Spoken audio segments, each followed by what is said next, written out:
Today's Bible English new vocabulary: birth, bring, close, disappear, enjoy, farm, fellowship, flood, ground, painful, population, race, rapidly, relationship, relief, suddenly, take, drought.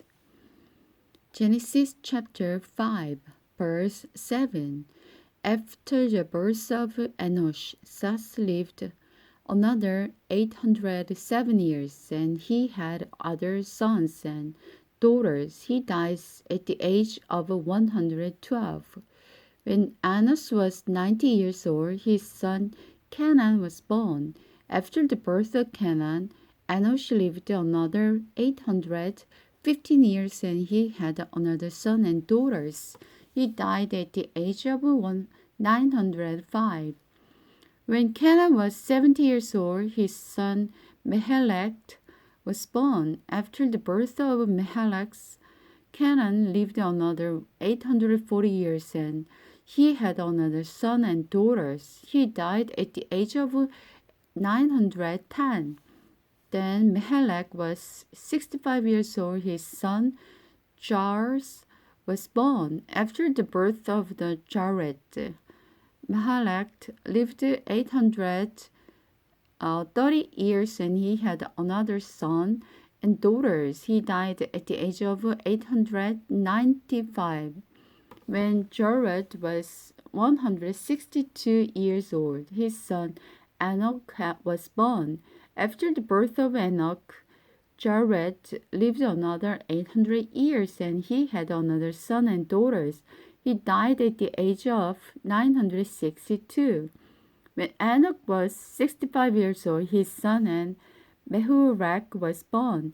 After the birth of the Mehelech, Enoch lived another 300 years in close fellowship with God.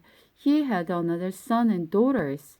Enoch lived 365 years in all. He enjoyed a close relationship with God throughout his life. Then suddenly he disappeared because God took him. When Mehullech was 187 years old, his son Melech was born. After the birth of the Melech, Mehullech lived another 782 years, and he had another son and daughter. He died at the age of 969. When Melech was 182 years old, his son Noah was born. Amalek named his son Noah, for he had said, "He will bring us relief from the painful labor of farming, this ground that the Lord has cursed." After the birth of Noah, Melech lived 595 years old, and he had another son and daughter. He died at the age of 777. But the time Noah was 500 years old, he had three sons, Sem, Ham, and Japheth. Noah and the flood. And the human population began to grow rapidly on the earth. The Son of God saw the beautiful woman of the human race and took any they wanted as their wives.